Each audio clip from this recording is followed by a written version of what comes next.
तो देखो, तो इस तरह से क्या हो गया, देखो ये एल है, ये पी है, ये एम है, ये आर है, राइट। और इसके बीच क्या कोण बन रहा है, एक एक्स कोण बन रहा है, ठीक है। और इधर से क्या एक रेखा खींचा गया है जहाँ पर क्यू लिखा गया है। अब देखो इस एक्स का मान हमें ज्ञात करना है, ये बहुत ही बेहतरीन मैथ है, इसको समझने में बहुत मज़ा आएगा। देखो कैसे, ये जो है तुम्हारा, तो एक्स का मान, तो पहले कुछ दिया गया है उसको पढ़ लेते हैं। यहाँ पे L P parallel M R, तो L P parallel M R है, राइट।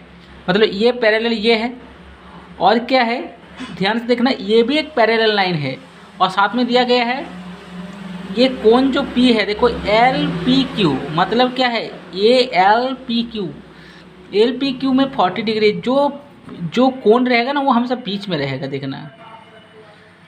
और क्यू आर एम, तो क्यू आर एम, तो आर जो है बीच में है 30 डिग्री, राइट।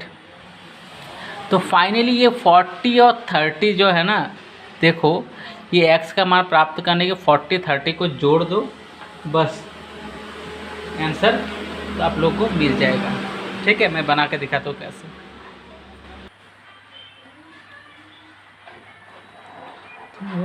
तो देखो ये पिक्चर हम लोगों ने ड्रॉ कर लिया, तो इसको हम लोग क्या करेंगे, यहाँ से थोड़ा बढ़ा देंगे, ठीक है।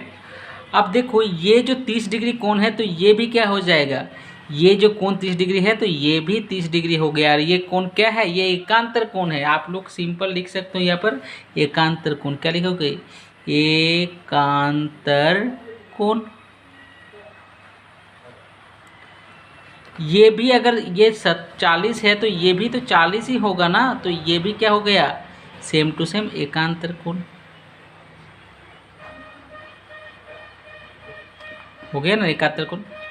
अब देखो, अब ये x का मान प्राप्त करना है, तो देखो यहाँ पर हम लोग लिख दिए, जो लिखा है ये पैरेलल ये है और ये सब दिया गया है। तो हम लोग क्या करेंगे, डायरेक्ट x का मान प्राप्त करने के लिए ज़्यादा दिमाग नहीं लगाना है, सिर्फ लिख दो कि x का मान प्राप्त करने के लिए हमें क्या करना होगा, 30 डिग्री प्लस 40 डिग्री लिख दो, तो 30 और 40 जोड़ेंगे तो 70 होता है, तो इसका आंसर हो गया 70। कोई प्रॉब्लम है, इज देयर ईजी और नॉट, ईजी है।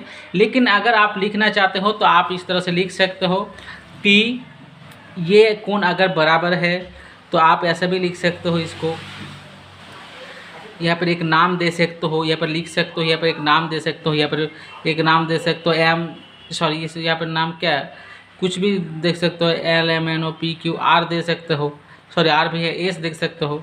तो S Q plus S Q R बराबर 30, तो इतना लिखने का ज़रूरत नहीं है, सिर्फ ये दिखा देना एकांतर को ना, इन दोनों को जोड़ देना, ठीक है, हो जाएगा मैथ्स। तो इस प्रकार हम लोग अब क्वेश्चन नंबर 4 को बनाएंगे। तो क्वेश्चन नंबर 4 में क्या है, दी गई आकृति में, आकृति 4 में क्या है कि A B parallel D C है। तो देखो ए बी कहाँ ढूंढते हैं, A B parallel D C है, तो ये दोनों पैरेलल है। और बोला है कोण सी डी ई, तो कोण सी डी अब ढूंढो कहाँ है, कोण सी डी ई, कोण सी डी ओ ई है ना, सॉरी यस, तो ये वाला ई है, ध्यान से देखना, सी डी ई, यहाँ पर ई है, क्या है यहाँ पर ई है, तो कोण सी डी ई मतलब ये 100 बाहरी वाला 20 है, 120 है। तो देखो समझो, ये अगर 120 है तो ये वाला क्या होगा, इन दोनों का जोड़ 180 होगा, तो 120 के साथ कितना जोड़ेंगे कि मेरा 180 हो जाए, तो 60 जोड़ेंगे, है ना, 60 जोड़ेंगे, तो x का मान क्या हो गया 60। तो ये अगर x का मान 60 हो गया, तो याद रखना कि, अब एक चीज़ याद रखना कि इन दोनों का जोड़ क्या होगा, अगर ये 120 है तो ये भी 120 हो जाएगा, और ये 60 है तो ये भी 60 हो जाएगा, ठीक है। तो मैं तो मुंह में ही बना दिया, लेकिन इसको बना के दिखाना पड़ेगा थोड़ा। हाँ, तो देखो क्या है कि ये सिस्टम को हम लोग को तो अब बनाना होगा ना, तो ऐसे तो नहीं कि कुछ भी लिख सकते हैं। तो देखो 120 बराबर ये कोण, ये दोनों एकांतर है, तो हम लोग लिख सकते हैं कि कोण सी डी ई, कौन सी डी ई है, तो दिया हुआ सी डी ई 120 है, तो सी डी ई 120 है, तो 120 हो गया। तो ये अगर 120 है तो ये भी तो भी 120 होगा, बिकॉज ये एकांतर कोण है। तो हाँ देखो, हम लोगों ने 120 की इक्वल टू वाई लिख दिए, कोण वाई। वहाँ पर भी हम ऐसा एंगल लिख सकते थे, एंगल डी सी बी। इतना एकदम घन चक्कर जैसा लिखने का कोई फ़ायदा नहीं है, जितना शॉर्ट में करते हैं उतना मज़ा है। वैसे लंबा जो लिख सकता है वो लिख सकता है। तो एंगल y, तो हम लोग 120 कर दिए, y के बराबर एंगल y बराबर 120। तो ये क्या है, एकांतर कोण है।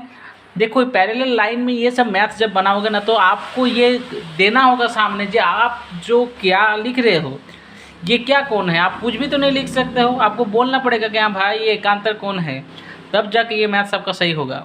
और देखो अब इन दोनों के मान से x निकालेंगे, तो एक को हम इसको रेखिक युग्म ले लेते हैं, 120 प्लस x को जोड़ते हैं तो क्या होगा, एक रेखिक युग्म हो जाएगा जो 180 डिग्री होता है। तो इसलिए x बराबर क्या, 180 माइनस 120, ये इधर प्लस है उधर जाएगा तो माइनस हो जाएगा, तो 60 डिग्री हो गया। तो x का मान तो हम लोग का निकल गया 60 डिग्री, मतलब x का मान भी 60 डिग्री। अब देखो यहाँ पर एक चीज़ होता है कि ये जो एंगल है सम्मुख कोण जो होता है बराबर होता है, अगर इस तरह का पैरेलल होता है सम्मुख कोण, तो ये अगर क्या है 60 है तो ये भी 60 होता है। लेकिन इसके अलावा भी और एक तरीका है, ये जो y और एंगल z है इन दोनों का क्या होता है जोड़, इसको संगत कोणों का जोड़ क्या होता है 180 डिग्री होता है। मैं इस हिसाब से बनाया हूँ। तो देखो हम लोग क्या लिखे, angle y angle z equal to 108 संगत कोणों का जोड़। तो अब हम लोग इसका y का मान 120 ऑलरेडी हम लोग प्राप्त कर चुके हैं, तो z का मान क्या होगा 180 माइनस 120, तो 60 डिग्री हो गया। या आप सम्मुख कोण भी कर सकते थे एज ए विश।